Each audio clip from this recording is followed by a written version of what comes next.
Hey Shug, you know there's only two VR headsets you should actually care about in 2021?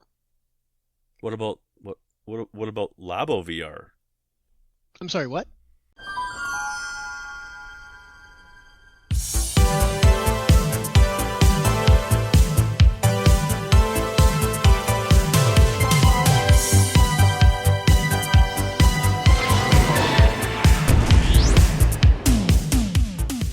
Hey guys, welcome to episode 5 of the Virtual Boys. I am Chris from Shuckhead Gaming. The guy waving on my other side, whatever it is that you're looking at, is Ryan from the VR Grid. What's up, guys? Uh, yeah, so if you're watching this on YouTube, thanks for stopping by. Don't forget to subscribe, hit that like button. But also, guys, we are on all the major podcast platforms. So if you so wish to follow us on there, that'd be awesome.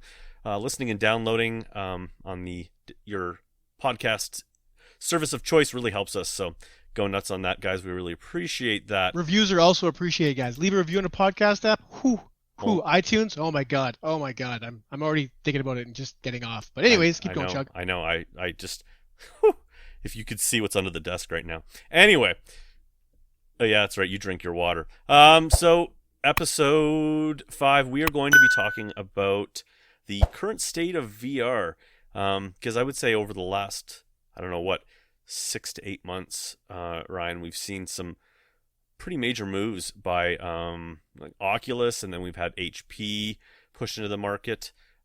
So yeah, I guess I'll let you kick it off. What are your thoughts? What do you think? What Okay, kind of a market are we in? so my opening little joke there wasn't really a joke. Obviously we had this episode planned, and I was ruminating and meditating and pondering this thought, and I kind of came to the conclusion. And it's very black and white. Obviously, this is a very gray world we live in. But I'm being very black and white when I say that the only two headsets, honestly, that I think have significant or will matter the most to VR moving forward are the PlayStation VR headset and the Oculus Quest. And the reason why I say that is because PlayStation VR right now is the only console headset out there. It's also, as far as I know, still the biggest selling commercially available VR headset. So it's, I think, 5 million households now. So it's got a pretty established, it's got the largest established fan base out of any of the headsets. I know Quest is just pushing forward like crazy, and more than likely, I think Quest will probably take that over this year. That's lofty, but I think it's possible. But they cover the console side, which has been proven to be successful by VR standards. On the opposite side, obviously, there's a bunch of PC headsets, but the Quest 2, besides the Facebook thing, if you have a problem with Facebook thing, it's kind of the everything you need in a headset. It's a standalone headset, which no one else is doing. No one else has a standalone headset with its own market. No one else does that. Or if they do, it's so unsuccessful, I'm not aware of it. So you don't matter. I'm sorry. And you can tether this thing to your PC, and you can play your Rift games. You can play your Steam games. You can load side quests and load games that way. It's an all-in-one headset, and it's so damn cheap. And that goes back to the PSVR 2. They're both cheap, and even though the PSVR I think is still overpriced at this point, just because it's dating itself out, it's still a very cheap option for VR to still get very AAA quality games and titles. And the Quest is the same way. It's a we're talking American prices here, but it's a $300 ask for the base 64 gig model of Quest. But that lets you play or gives you access to anything you want, especially if you have a gaming PC. And when you talk about the Valve Index at $1,000 still, that thing still uses lighthouses, I believe, too, if I'm not crazy. The HP reverb, you can talk about that. Great headset. Controls are terrible. Controls for me are a pretty large bulk of my VR experience, and having to fuck with shitty controls would ruin it. And I think you've said so as much in past episodes and in your own review that it's not the best thing in the world. So they can catch up. I mean, they can release new controllers. They can do that. But so we got Valve, the HP, even all the Windows Mixed Reality headsets. None of them really matter anymore. They're already kind of outdated, other than the HP reverb. Not to say, obviously, you get a cheap headset, it's good, whatever. But I keep coming back to the fact that, Pimax, all these other headsets that exist, unless you're like an elite VR enthusiast who has like a couple grand to spend on a headset, you're just not. And that leaves you with very limited options. And to me, those two options are the Quest 2 or the PSVR if you have a PlayStation. And I can't get off that fact that, I mean, it'll be very telling this year what happens, just because I mean, there's rumors of a PSVR 2 headset on the horizon. No confirmation from anybody other than Sony kind of dancing around it. All signs point to it happening. Could it be announced this year? Possibly, probably. Will it come out this year? I doubt it. And that really leaves, if they decide to hold off on that and wait till next year, which I think is going to happen, it just leaves the market wide open for Oculus to take over because they're the ones that are still pumping money into VR. No one else is pumping this much money into VR like Oculus. So I'm circling the same thought. It's just those two headsets that matter. And I mean, you mentioned Labo VR. Also, I don't think that's going to matter in 2021. No. But I'll let you talk now. That's the idea I've been circling when we brought this whole topic up. And obviously, I have much more thoughts beyond that. But you can definitely put in your counterpoint, and I can tell you you're wrong. Go. You put me on my game there. I have a lot to unpack. I think it's a very loaded question. It's something that's actually been starting to weigh on me a little bit, I guess, as a reviewer. I agree with you, I think, for the most part. I think everybody knows there's pretty much 3 VR camps now. You've got your PC VR camp. You've got your standalone camp, which is basically the Quest and Quest 2. And then you've got your console camp, and that's the PSVR. There's not a lot of competition when it comes to standalone and console. In fact, basically none. Although there are some competitors starting to come out, I think, that are going to go after the Quest. And I think that's a no-brainer with the way it's selling. I heard it's selling 5 times as much as the first Quest, and the first Quest sold well. It's really hard to find Quest numbers, though. I don't think Oculus is releasing that. I think the thought is, I think it's around a couple million units in, though. So they're not Sony's number, but they're selling, I would imagine, way outselling the PSVR right now, especially over the holidays. I know that you couldn't find one, so there's the truth in that. When you get to PC, like you kind of said, you've basically got your Rift S still, but Oculus can support on that, really, and they're really supporting the Quest. You kind of that's what you should get if you want an Oculus headset, right? A Quest 2, basically, and then you have the Index.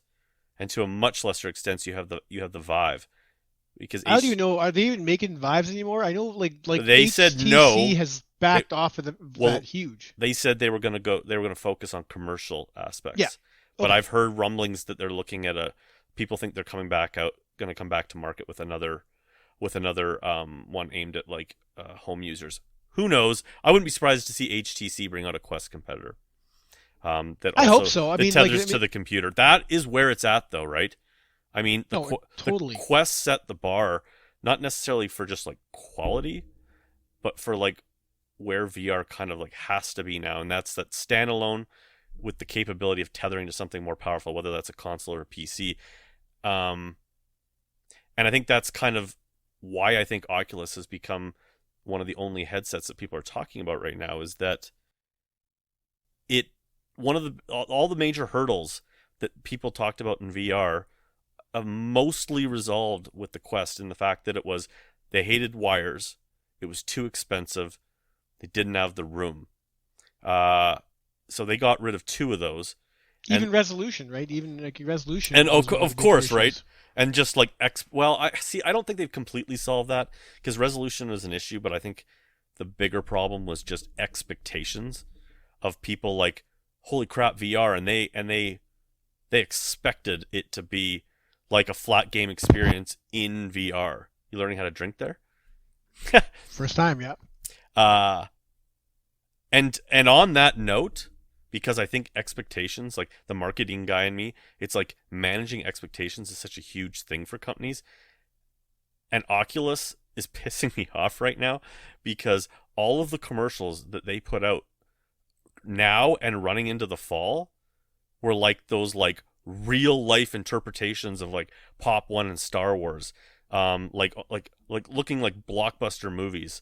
And I'm what are you doing? Because then they're gonna put on that headset that looks nothing like that. I mean, gaming has done that forever, right? I mean, you can go back to any commercial that shows Resistance: Fall of Man, where it shows totally the trailer fun. So it's kind of a gaming trope. And I think VR. I think they're. But once your game is out, once that game exists in the market and it's playable, most developers wisely pull away from the animated trailers and start going into gameplay, because again, it becomes a like what are your deliverables, what are the expectations? And I'm just saying, like, they even have the person like putting on the headset and like, Yeah. whoa, there's 3PO, he looks so real. And then you go into the Oculus version, you're like, not so much. Like, it still looks No, good, but that, you know what I'm saying? it's an expectation thing, that's all. no, I totally back that. I think it's way more apparent in Pop One than Star Wars. I think the Star Wars commercial, I think the Star Wars game one looks better than Pop One, so it does kind of it closes that barrier. But Pop One's an amazing game. First of all, we both agree it's Yeah. a fantastic game. But if you compare that, I said that trailer footage where the guy like does a spin flip onto like the car and like jumps off for no reason, it's like what is happening? First of all, you can't do that in the game. Yeah. And second of all, yeah, it's only like 5 seconds of footage, but like I said, it does set unrealistic expectations. And I think with VR, that would be like something the game industry might have to learn. Whereas maybe like traditional gaming commercials don't quite work the same for VR. That might be just that simple of a thing because this is kind of the first. So kind of, I mean, like PlayStation, Skyrim, like, they just showed like a freaking dragon flying overhead in one of the commercials. It's like, well, I don't think the dragon looks real. And I understand, like you said, you put the headset on, then you see the image. I Yep. do understand they are definitely kind of telling you this is what it looks like. And that's what they're getting, and that's probably the Oculus argument in the fact that they're trying to go for what it feels like when you're in there. And the experience for a lot of people putting on one of these headsets, even though it doesn't look like that, it's what it feels like. You know, because that's the disconnect. It's so hard to make people understand that the experience of living in that world than looking on a screen.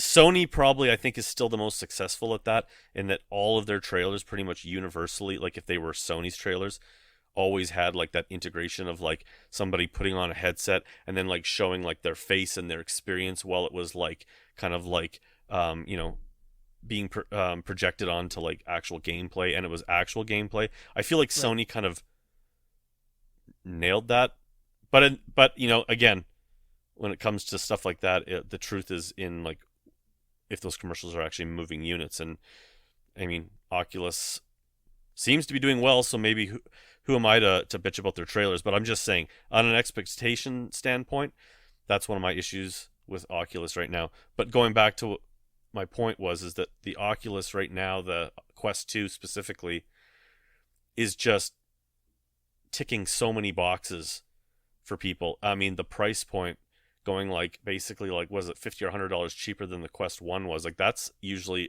unheard of, especially when you're upgrading, for the most part, the headset itself. I don't know. So I agree with you. I think right now Sony's really let the lead go. But one thing I will say for Sony is they still have the games. Like I'm Undoubtedly. working on that motion sickness video that I'm doing right now. It's still so apparent that every time I try to think of examples of games, especially for new users, Sony just owns it. There are so many. Like, if you look at the Quest, like, what do you put somebody into to start with? Well, you got some wave shooters, you got Tetris, you got Job Simulator, you've got some of the basics. But the PlayStation VR can offer amazing experiences to first-time users. And you've even got those gradual ones, like you've got Ocean Descent, then you've got Rush of Blood. Then you can go into Blood and Truth.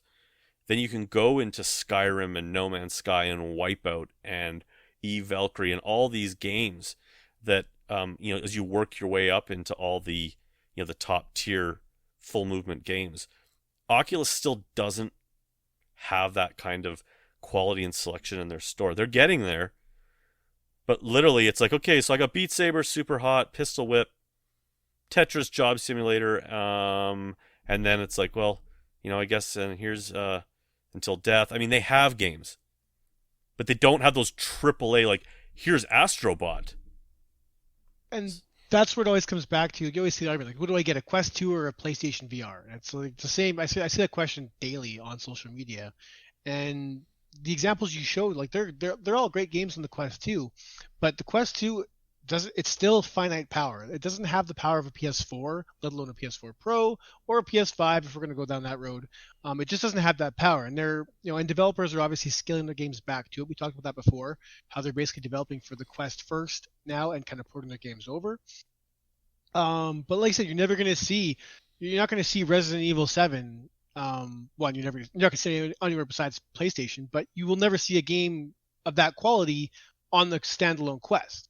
Now, and like I said, that's why if you can tether to a PC, obviously that changes the game.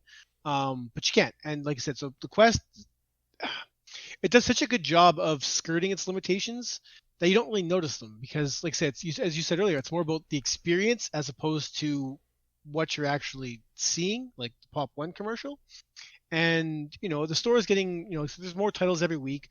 Side Quest, which is for anybody with a Quest 2, is the easiest thing in the world to use. As long as you have a PC, you don't need a game. Just as long as you have a PC and the internet, you can basically unlock a whole other library of Quest games that are fantastic. There's some amazing quality titles in there. Yeah. So like when you combine the Quest library and the Side Quest library, that gets a much larger. But like I said, I don't know.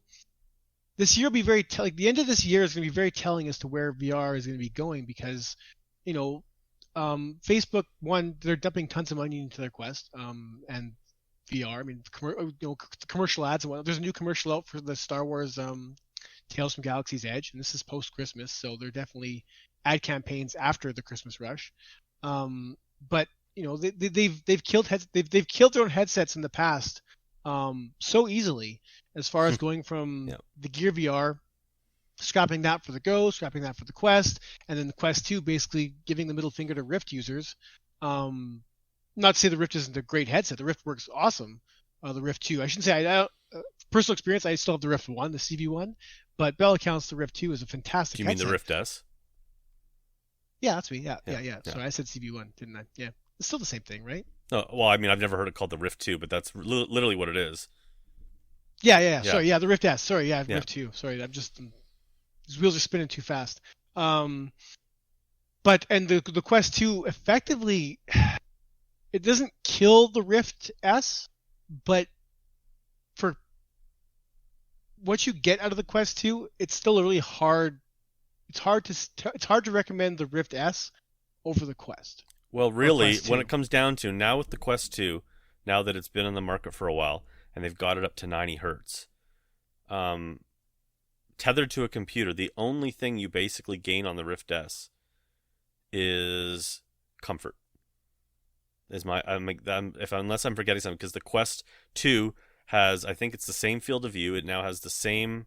It might have a slightly lower field of view, like maybe 10%. I think it might be 100 on the Rift S, if I think of it.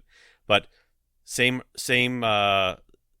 hertz, but it's got a much higher resolution screen than the Rift S, and that's a huge bump. Plus, I guess the Rift S had. Was it inside out tracking? It was, wasn't it? Yeah, that was a big change. So there's that, but that's one of the big problems that people were having was that they stopped updating the Rift S hardware or the software, I guess, running some of the hardware. So any of the tracking upgrades, did the Rift S ever get finger tracking? I know it went to the Quest first, and people were choked. I don't think it did, but everyone says the hand tracking on the Oculus headsets. So I gotta assume because the way they talk that it did, but I think the Quest got it first. They definitely got it first, and that was. That was a real, like you said, that was a real sticking point. Or Oculus Rift owners were like we were supposed to be the master race, and but that I want to use that as my segue to kind of where I think a lot of this conversation ends up lying past just headset popularity and features, and I think it comes down to this thing that's kind of frustrating me, in that if we look at VR from 2016 to 2000, early 2020 or 2019. Let's just say those 3 years there. 4 years. Math, Shug. I got it. I'm following you. Yeah, well, good. At least someone is. You had this kind of dynamic in the VR industry where you had PC, and the PC VR was the epitome of where VR was. Everything, everything was being maxed out there. The best experience was most likely going to be there because of the kind of like, potentially unlimited power for where we were at computing wise.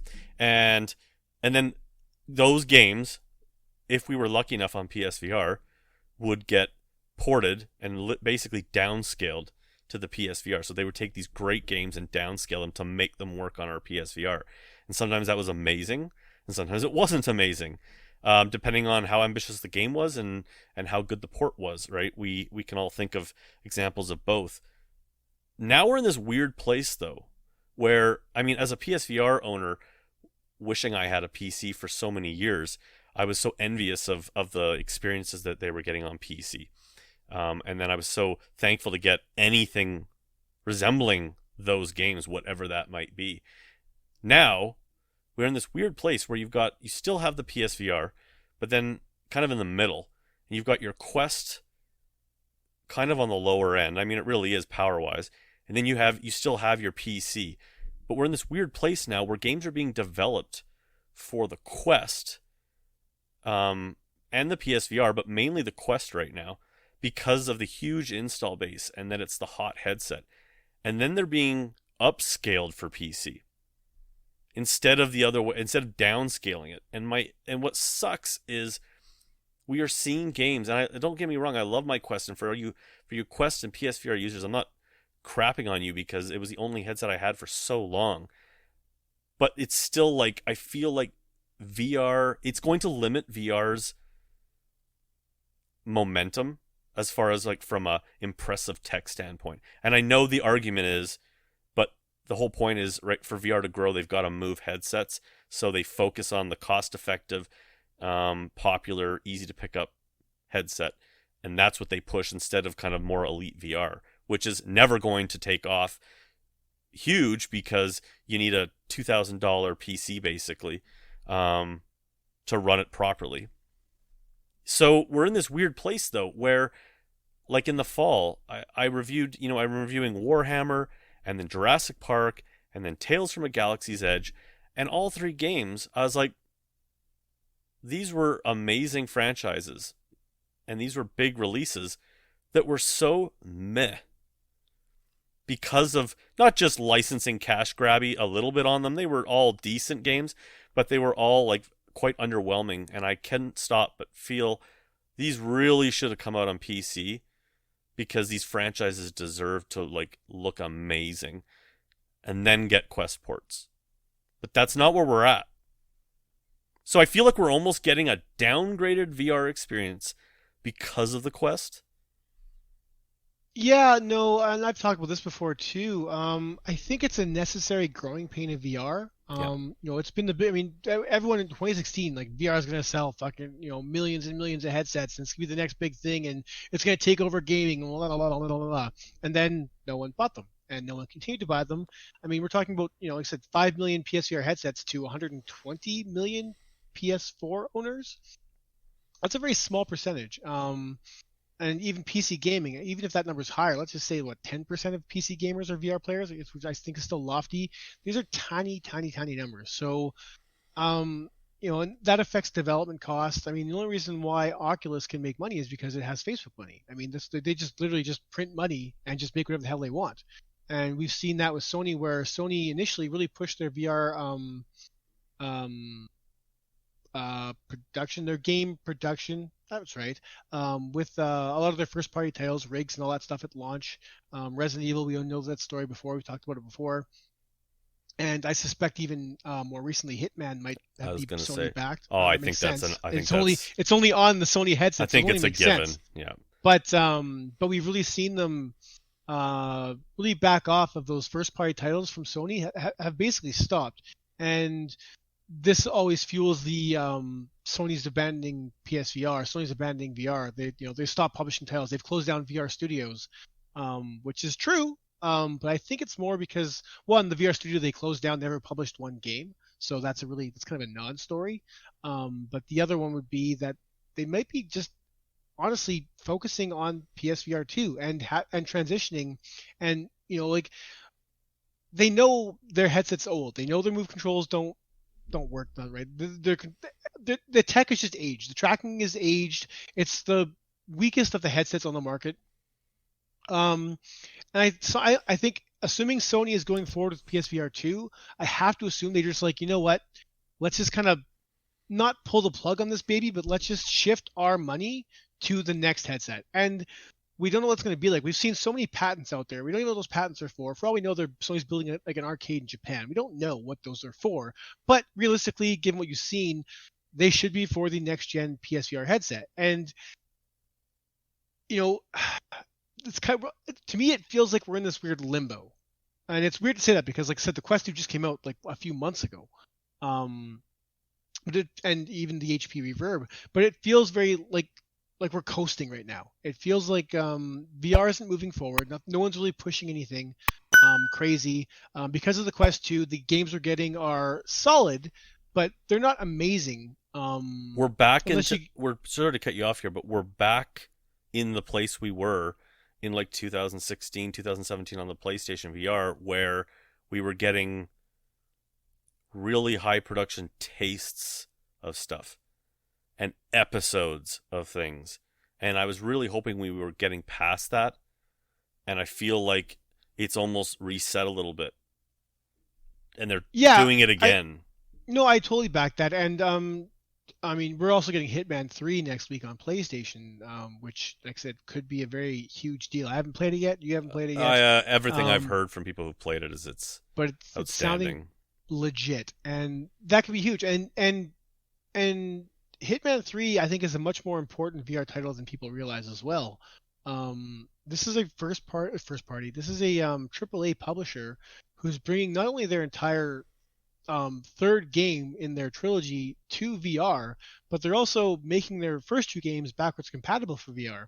And I've said before that I think one of the big futures of VR would be this releasing games on flattened VR in conjunction. So, like, the next Bioshock 4, is how we're going to call it. Yeah. If it was a flat game and a VR game at the same time, not only would Squadrons. Squadrons is the best. Squadrons is the most recent example of that. Yep. Where it was released as a flat game, and everyone's if every review you read just was like, man, this game was built for VR. This game's amazing VR. And I think that kind of experience moves headsets. When someone can play this flat version of the game and know the exact same identical game is in VR, and people love it in VR, I think that's what pushes headsets. And that's the Quest is never going to have that. You're never going to have a game on the Quest that also has a flat version that people that's going to move headsets. Like the Quest 2 moves its own headsets, but I don't think its software is. At least not as much as just the overall accessibility and ease of use.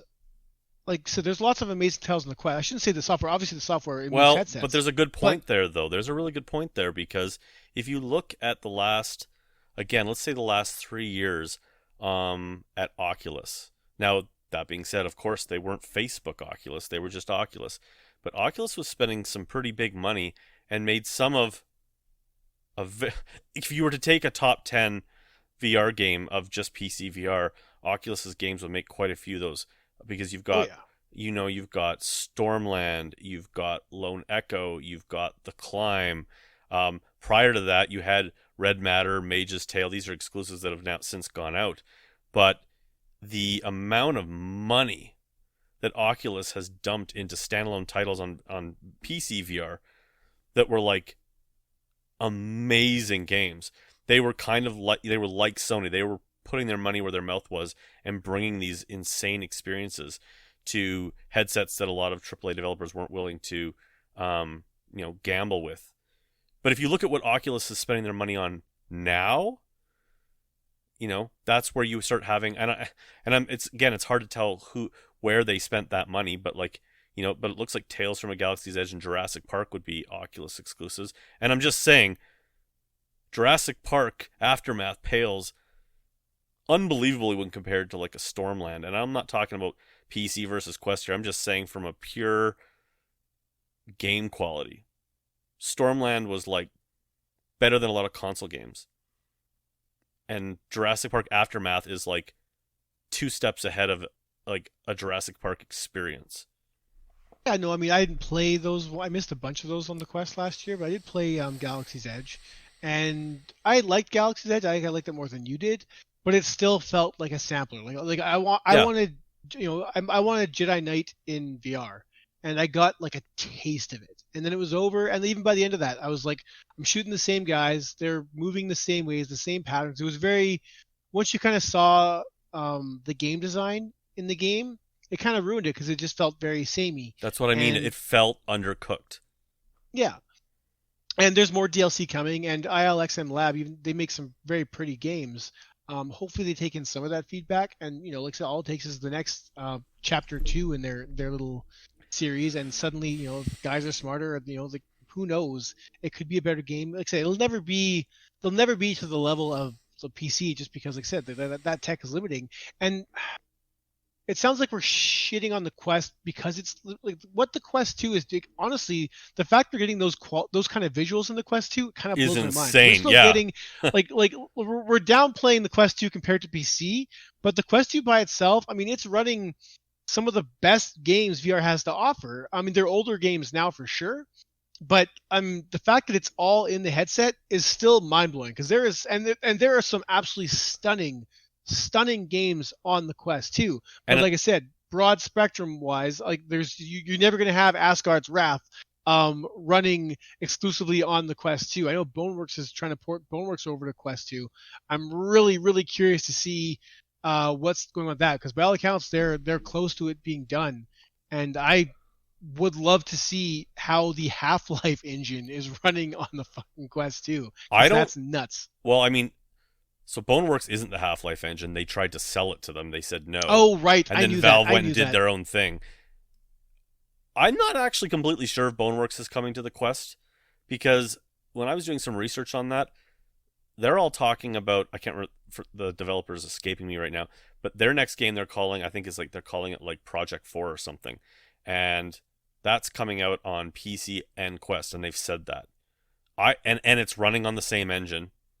And it's going to be using, they said it's very Boneworksy. It's going to be very kind of that open playground feel. So it sounds very similar to a Boneworks. It's got to have that physics, though, man. If it doesn't have that physics, it's not Boneworks. So but if it has that physics and it's running on the Quest 2, like, that's kind of amazing. Of course, I'd be curious to see what it looks like. I agree. But but what you were saying is that, like, that little Quest, even the Quest 1, on some games just look better than the PSVR, just not necessarily from a texture standpoint, but the resolution is undeniably sharper. It just is. And on the Quest 2, it's like significantly sharper. And most of these games we're comparing are older titles as well, and like stuff like what's that bow and arrow game? In Death. Come on, Ryan. No, that one looks actually great. No, you fight the robots. It's from the. Oh my god, I'm just drawing so many blanks. In one Apex Construct. Apex Construct. It was a very pretty game on the PlayStation. It was a smaller scale Metroidvania type shooter. On the Quest 2, it looks friggin' amazing. Yeah, all they did was take out some of the lighting effects. They showed that. Yeah, it's these minor tweaks. Even Arizona Sunshine. Gorn's coming next month or this month to Quest exclusively. I mean, I remember, just as a PSVR guy, I mean, not that I cared about Gorn intensely, but like, when's Gorn? Oh my god! And Gorn devs are like, look, like we're trying to get this thing to run on PlayStation. We're having issues. We're trying to it, and I'm sure getting Gorn to work on PSVR was a huge step to getting it run on the Quest. But it's coming out on the Quest 2. I'm pretty sure in February. Yeah, 6th. And it's soon. It's soon. And that game just makes sense, because I wasn't the massive Gorn fan. Like, I was just like, it's not the type of VR I get psyched about.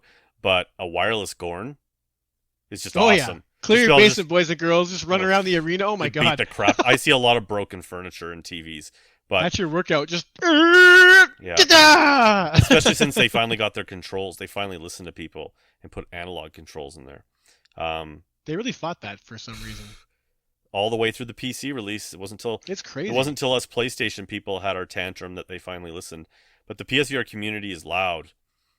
Yep. We always have been, and we get what we want mostly.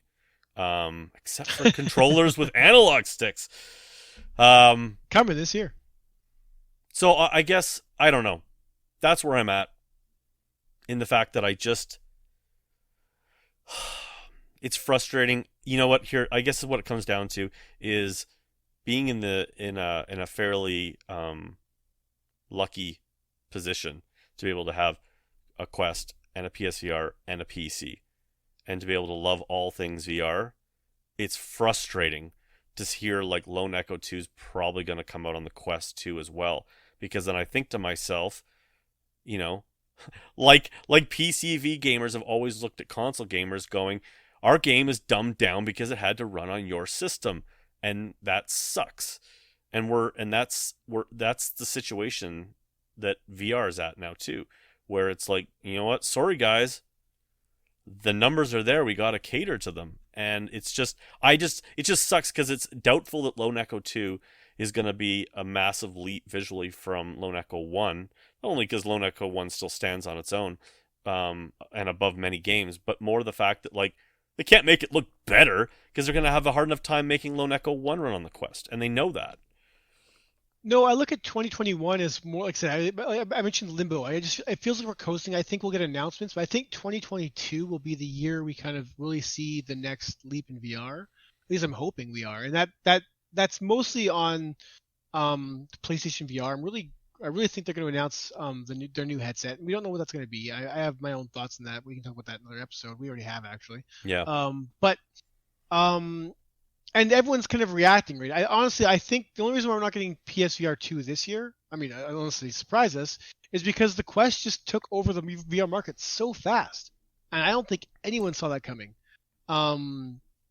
And so I kind of feel like there's a little bit of catch up as far as industry change, because, like I said, people who are developing stuff for PC or whatever have now shifted focus to the Quest because, I mean, you need to sell your game. Typically, you want to sell your game on the most headsets, especially if it's exclusive. If Oculus is buying up these exclusives, you kind of want to be on that one as opposed to anything else. And part of that issue is the Quest. We said the Quest 2 is the only standalone headset on the market right now, and there are some coming. But Facebook, they're such a powerhouse. They're by, I can't remember who said it, but they're basically selling their Quest 2 at a $50 to $75 loss, I think is what it is, per headset. Just for market share. So every headset they sell, they're eating that cost. Obviously, under the guise that one, they'll have Facebook in your house regardless, and two, software will balance out that cost. But here's the thing though, just to hit that Facebook thing, is that even before like when Facebook first acquired Oculus, I said that makes total sense because Facebook has the whole reason that they've started to invest in the things that they invest in is because they want to be able to, like, basically, for better or for worse, control like a lot of the ways that we socially interact with each other. And they looked at VR and they didn't give a shit about the gaming side of it. They're all interested in how it connects individuals and business applications, because that's where the money is, right? Especially because they can charge out the ass for commercial aspects of these things. And I think 2020, regardless of where any of these big companies were at in their VR plans, 2020 changed everything, because all of a sudden the entire world was sitting in their houses trying to find a way to socially make a connection, whether it be for their personal use or for business use. And all of a sudden people are like, oh, VR? We could game together. We can work in the office together. We can go watch a movie in big screen together. We can go watch a concert in VR.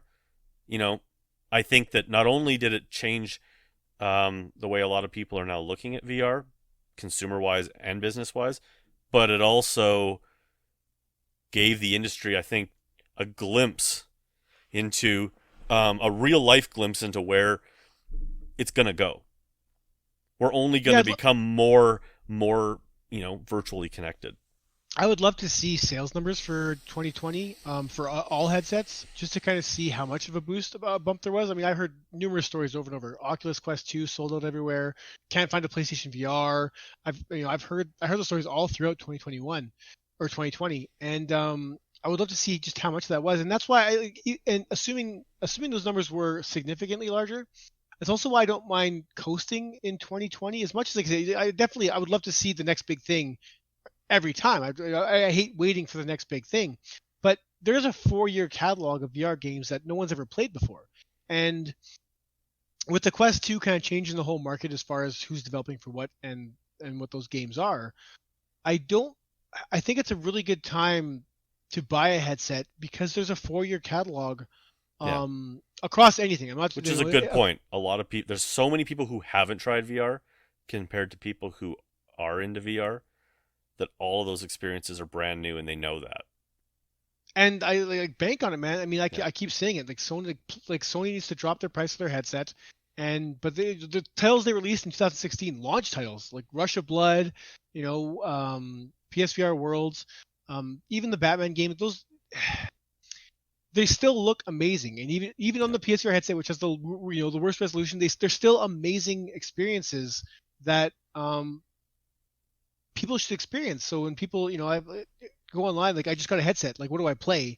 And they're only playing Pistol Whip and Saints and Sinners because those are like the more recent big name releases. It's like, man, you're missing so many classic games that you just, they're not on your radar because like a lot of people don't do in-depth research. It's more like, which YouTubers I follow and what do they say, and here's my top 10 lists, and the top 10 lists typically are the same broad spectrum, the same games spread over the course of different headsets. So there are gems, there are huge hidden gems that are just people haven't touched because they released a little fanfare. Maybe a couple smaller channels like myself and Shug may have been like, oh my god, play detached, it's amazing. But no one played detached. I mean, and it's still, it's experiences like that. Like I said, like that game we talked about before, man, like putting that thing on full sim mode, I was just laughing at the fact I was floating in space. Like I was just laughing. And those experiences have been spread over 4 years, and I'm a little bit jealous of those that get a headset, have gotten a headset recently or are getting one soon, because when I got my headset, I didn't have that backlog. I was playing everything as it came out, and it wasn't all wonderful, great, fantastic games. Well, can you imagine getting a PSVR now, and even though there's not a lot coming for it, when Sony I would have spent so much money on that sale. when Sony has financially gotten behind a game on the PSVR, it puts a lot of PC VR games to shame. There's nothing on the Quest that can touch, games like Blood and Truth, VR Worlds as well, Resident Evil, Iron Man. I mean, the list goes on and on and on with PlayStation exclusives. Wipeout is another one. I mean, there's so many. I'm blanking. Immortal Legacy. I have a soft spot for that game. Seriously, I do have a soft spot for Immortal that game. Legacy. I really do enjoy it. Really good. It was a poor man's Uncharted for VR. But I'm just saying, there's at least 10 titles that Sony financially was really involved in that just kicks the shit out of most VR titles, like to the point where it's really hard to be a VR enthusiast and not have a PSVR, because there's just so many titles that you can only play on there that are still genre defining, which the Quest doesn't have yet. But no, I agree. But it starts to hurt when they get Pop 1. What is so? You might know more than I do, but Quest 2 or Quest exclusives, I guess. What does Quest have exclusively that's like a game changer for VR? Like what's the big Quest exclusive? It's obviously not Star Wars. It's obviously probably not nothing. Jurassic Park. And I can't think of anything off the top of my head either. And that's kind of a big telling point. Yep. That's why I come back to it's coasting. That's a good point. It's coasting on VR's past laurels, and it's coasting on its lack of power. And that lack of power does come with innovation. Like I'm not trying to shit on its lack of power as being like a complete negative. I mean, people are innovating on that headset, and the hand tracking thing, even though it hasn't been used a ton yet, we've already seen Unplugged coming this year now, possibly. We talked about that last episode, and other hand tracked apps coming soon. Hand tracking could be slick, man. I mean, I've only played 2 apps that use the hand tracking, and it definitely has its limitations because obviously you don't want to be like, I mean, if someone makes a paper gun holder or like handgun, like you do this and you shoot in VR, that'd be pretty awesome. I don't know. For those that are listening, you harass me endlessly in VR. I don't know if I really want to give you like hand gestures. Oh, you can. oh, I'll be copping feels in VR, and I mean, sadly enough, that'll be a thing in VR. The cop a feel option in VR chat, but there's some pretty crazy innovations happening on the Quest 2 side that are impressive, and I think assuming let's just say Quest 3 comes out in 2022, which I think is a pretty probably realistically likely. Realistically, I don't think I'm too out of the park. I would not be shocked to see a Quest 3 out before a PSVR 2. Oh, I bet you, I guarantee Oculus is already working on it. Like Sony they better release a standalone that can tether with a PS5 because I hope they do. Or even really PC. You never know. Like there's the rumors are is that Sony Entertainment isn't the one, they're not the one passing some of these patents. It's actually coming from like just Sony's tech side. And so that was what made me wonder if Sony itself as a tech giant is going to release it as a piece of technology, and it's going to be then supported by Sony Entertainment. And if they do it that way, they might be smart to leverage it as a PC headset too. Can you imagine that? Man, the PlayStation, I have so many fantasies about the PlayStation VR 2 and what it could potentially do. Not just what it could do, but what it could do for the VR market as a whole. That I don't want to like. I'm trying to like not like be like, you know, like all my fantasies aside. You know, like if I put everything I want in that headset, it's $1,000 headset, which obviously isn't. But it'll be a trendsetter. I guarantee you there'll be at least a couple things it does that the VR market isn't doing yet. For sure. I mean, Sony is very well aware. They always talk about VR. They've never once ever like said we're not doing it. They innovate. By all accounts. Yeah, and you've seen that even on the PSVR, you've seen that. Yep. I mean, the fact that we have that headset on the PS4 is impressive in its own right. It's just unfortunately came out at kind of a weird time in the console generation, and now it's PS5 out. It just seems like ancient tech. But yeah, no, I'm so excited for PSVR 2. And the only thing that's like really holding it off, like even there being an announcement, is the fact that there's no install base for PS5s. And the PSVR 2, assuming it runs on the PS5, at the very least exclusively, if not on the PC as well, is the fact that there's only there's a couple million headsets in the world, or headsets, a couple million consoles in the world. So until they get those numbers up, and people can go to the store and buy one without having to be like, you know, I still can't find one. The idea of being like, oh, hey guys, you don't have your PS5 yet. Well, here's something else you won't be able to find in stores: the next PSVR headset. Yeah, no. It doesn't make sense. It doesn't make sense. It's a slap in the face to people who don't have a PS5 yet, is what it is. And I know that there's those influencers in the industry who I won't name who still really think that we're gonna see one at the end of 2021. Oh, I'll name it. It's Ryan Paul. I got a pizza bet with that guy. It doesn't. And he's going to be so wrong. It doesn't make sense though. Like you just said, like if you're Sony, and you're like, yeah, I'm going to sell a headset in 2021 when there's like 4 million PlayStations or 5 million PlayStations sold, and then like because the PSVR 2 is not going to move PS5s for a lot of people, like especially if they're looking at it going, I got to spend $500 on the system, and then another $300 or $400 on the headset. Like it doesn't make sense. The install base isn't there yet, and it's not going to move consoles.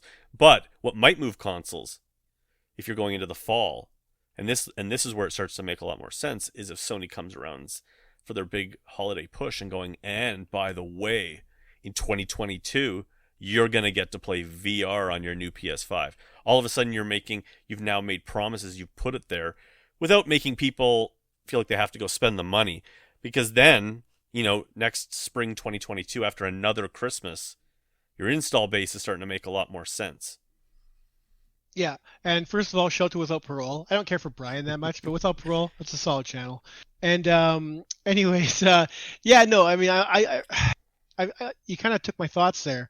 But yeah, I mean, I'm blanking on my thoughts here. Hold on. PSVR 2. You did take them. You took all my thoughts. This is why we have a podcast together. But yeah, no, it's in there's so many factors with next. I'm basically we're talking about next gen VR. Is the PSVR 2? It's next gen VR, and that's across whatever happens on the PC side as well. Um, for me, that's that benchmark. Oh, that's what I was going back to. So we're saying, assuming PSVR 2 comes out, I highly doubt that Oculus will be riding Quest 2 by then. That's still, by me and yours conjecture, PSVR 2 is next fall at the earliest. We're gonna say. I think me and you are kind of in agreement with that. Next fall at the earliest. You mean 2022 fall? Yeah. I think spring 2022. Okay, so if you're a little more lofty than I am, but either way, that's a year and a half away from now. Yeah. That'll put the Quest 2 headset at just shy of 2 years. Yeah. They killed the first Quest headset in a year. Year and a half, yeah, type thing. But that's my 2020 thing. I think because that Quest 2 came out of nowhere, and we all were like, "What?" And it was just, and they slammed it out. And then they didn't have enough of them. Like even the control, like I was trying to find a Quest 1 controller, and you just couldn't. And then all of a sudden you realized why, because they're like, just hold off on that new controller. We don't really want to put that in stock. That I think that Quest 2, I wouldn't have been surprised if that Quest 2 was a 2021 plan. That they're like, how quick can we get this to market? Because they wanted they really wanted to it just seems that got really slammed out the door. I think they doubled down on it and tried to get it out as fast as freaking possible. So I think there's that, because the other thing is I don't think that they would have, if they were like really strategizing, had killed their own Quest 1 as quick as that. They didn't need a Quest 2 out the door yet. No, they definitely didn't. I mean, it sold me on the Quest. I mean, like, so when the first Quest came out, I basically I wrote it off as being a portable player of games that I've already played. So I wasn't really in the mood to like buy another headset that for games I've already beaten. Yep. It just seemed really redundant. But then over the course of the Quest 1's lifetime, the hand tracking, and you can start to see the exclusives come in, and then they start the tethering. It started to be a much more viable option. And then obviously the Quest 2, like I said, literally came out of nowhere and surprised us. So maybe their plans for the Quest 2 are longer than 2022. I mean, right now I think even tethering it to a PC, it does enough to sustain VR on that thing. Now, with the changes they've even made with the Quest 2, like increasing the tethering resolution and bumping it up to 90 hertz, at least originally it was only tethered and such. It's amazing. Like, I mean, it's a very, very capable. Well, here you go. I have a Reverb G2. I never use it because I have compatibility issues. I don't like the controllers on it. Even Steam VR doesn't love it on certain things, and the Quest 2 just works. And it's got a high enough resolution. I've got a different strap on it. It's comfortable enough. It just works. But with 10 minutes left, let me ask you this, because we keep talking about our projections for like this headset and the next headset. What do you see 2022, 2021? What do you I mean, we did our projections for games, but coming at it from a higher point of view, what do you see 2021 looking like for VR? Like for the PlayStation VR, and what do you see for the Quest 2? Like with what we have now. Not a lot, in all honesty. I mean, Hitman 3 is the big one, and we've talked about our upcoming titles last episode, and I'm very much looking forward to all of them. And we actually talked about like 3 PSVR titles, even maybe 4 PSVR titles. Like there was some definitely, it was still a very PSVR centric upcoming titles, which is good. It's good for PSVR. And as much as we're seeing a lull in PSVR's games coming out, it's not a bad thing either, because you and me both, every week we'd look forward to Tuesday and we get just a bunch of indie garbage, throwaway garbage that, you play it once, review it, and there's no drive to go back to it because it wasn't a good game. It's a perfectly mediocre indie title, but nothing exceptional. So I'm kind of hoping that I hope PSVR 2 sees less of those games, with less shovelware and more AAA stuff. And that kicks off with Hitman. And we'll see where Until You Fall comes. And, if we have those big bookmarks, I'm cool with that. Like I said, actually, it's after the fall. Oh, after the fall. I do that all the time. I know. But so I'm kind of, especially with PSVR, it's on its way out, regardless of whether the next headset's coming or not. It's just quality wise, it just can't keep up with just about any headset now, besides its library. And I think riding on those laurels and like promoting that backlog is the way for PSVR to stay alive, while still but actually promoting those big games when it comes out. Like when like Hitman 3, there's been promotion all over the place for that thing. Whatever else Sony has planned, the next big Sony game, VR game, put some ads on TV, man. Like let people know, one, that your headset's still usable and viable and works with your PS5, and that they're still putting out some solid content. The Quest 2, I don't expect to see much in the way of, other than buying more licenses for more franchises. I don't expect to see anything beyond what they're doing now. So more generic Jurassic Park, not generic, but like those hybrid experience game titles, right? Those 2-hour campaigns that give you a taste of the universe, but not my light's really kicking my ass here. That really that kind of that taste of VR. I wouldn't expect that to change. I mean, obviously, like I would love to see more ports, Saints and Sinners style, where we see those bigger titles kind of come in. That light's killing me here. Ryan's new VR studio. This is in the middle of my VR room here. I'm not prepared for to stream yet, but we just did it live. So for those of you listening, you're not seeing what I'm talking about. For those of you watching, I'm sorry. But anyways, so I think it's going to be a year of coasting, and I think that goes for the Quest 2 as well. The Quest 2 still has to kind of find its like I said, beginning of the episode, the message isn't clear. You like look at Population 1 commercial, put it on the headset, it does not look like that. So I think they definitely got to clean up exactly what they're putting out there as far as the quality of their titles. But I honestly, I think 2021 is going to be just a lackluster year for innovation, if that sums that up, I guess, as everyone kind of waits on the next big thing in 2022. Does that sound right? I think that sounds right. So I don't totally agree. I think you're dead on about the fact that I don't think we're going to see a ton of innovation unless, it's very likely that another headset's going to come out in 2021 from some of these guys, some of the smaller names that we've been hearing bust out. I don't think they'll matter. That's why I didn't bring it up. I just don't think they're going to make a dent. There's a couple of them that if they deliver, but then the problem becomes is like, well, where are they getting their content from? Because topic for a podcast. Totally, and that's a really good topic. But again, sticking with what we do have, and that's what my point was. I think that we know every game that Sony's got left in 2021. I really do. I think it's Hitman, Sniper Elite, Elvo. I'm missing one, and Until You Fall. After You Fall. After You Fall. Damn it. After the Fall. Damn you, Shell Games. Damn you. And I think that could be very well it for games worth talking about in 2021. Obviously, VR always surprises us, and I wouldn't be surprised, I guess, really, if Sony's got one more play up their sleeve going into the fall, but I don't think so. Where I think you and I disagree a little bit is I think Oculus has got some big plays coming in 2021, and I say that because when I referenced how much demonstrated quality Oculus has brought to games and how much they've invested in it. I mean, I think we pretty much know for sure we're getting a Climb sequel on the Quest. We're going to get Lone Echo 2 on the Quest, and they're very likely going to see Boneworks on the Quest, or some version of it. But with those, even just with Lone Echo 2 and the Climb 2, those are two exclusives, Oculus exclusives, that are not going to be on the PlayStation, and they're going to be on the Quest. And I think it's pretty safe to assume that Oculus has got some real money going into some Quest 2 exclusives.